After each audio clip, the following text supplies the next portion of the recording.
शिवसेनेचे नेते अमोल जाधव यांनी शेतकऱ्याच्या बिलाच्या अनुषंगाने आज भीक मागवा आंदोलन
आंदोलन केलं भीक मागो का नेमका?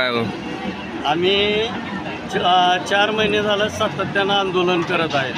आम्ही पहिल्यांदा माननीय कलेक्टर साहेबांना निवेदन दिलं, त्यानंतर रस्ता रोको केला, त्यानंतर आमरण उपोषण केलं। आमरण उपोषण वेळेस काही कारखान्याच्या माध्यमातून आमच्याकडं कृषी उत्पन्न बाजार समितीचे संचालक ढवळे आलते। त्यांनी त्यांचा अध्याय घेऊन आले 20 तारखेपर्यंत आम्ही शेतकऱ्याचा 1 रुपया देणं ठेवणार नाही। आम्ही अल्टिमेट देताना त्यांना 25 तारखेचं दिलं, 25 तारखेपर्यंत तुम्ही सभासदाचे ऊस मालकाचे पैसे द्या।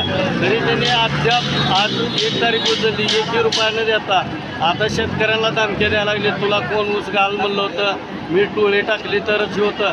पण त्यांचा अर्थार्थी संबंध नाही, सगळे चोर आहेत। दत्ता शिंदे, सुनील चव्हाण 2009ला संचालक बॉडी बरखास्त झालेली आहे। DDR AR लक्ष देत नाहीत, त्यांच्या कारखान्याच्या पेट्रोल पंपावर कारखान्याचे पैसे मारून घेतात आणि ही तुपाशी आहेत आणि शेतकरी उपाशी आहेत। ह्यांचे मोठे लग्न करायला पैसे, त्यांचे बगलबच्चे पेपरचे ॲड फिरवतात, तर 8 दिवसात पैसे देणार, 10 दिवसात। पण त्या सुनील चव्हाणाचा आणि दत्ता शिंदे ह्यांचा एक बोगस करार झालेला आहे। कलेक्टर साहेब, पालकमंत्री आणि लोकप्रतिनिधींनी जातीने लक्ष घालून ह्या बोगस करारावर गुन्हे दाखल करून सुनील चव्हाण, दत्ता शिंदे, रोडगे आणि कार्यकारी संचालक विकास भोसले आणि थिटे ह्यांच्यावर गुन्हे दाखल करावे। यांनी जर 10 तारखेपर्यंत शेतकऱ्याचं नाही पेमेंट दिलं तर येत्या 11 तारखेला गनिमी काव्यानं आंदोलन करण्यात येईल आणि ह्यांना पळती बोई होणार नाही असंही आहे।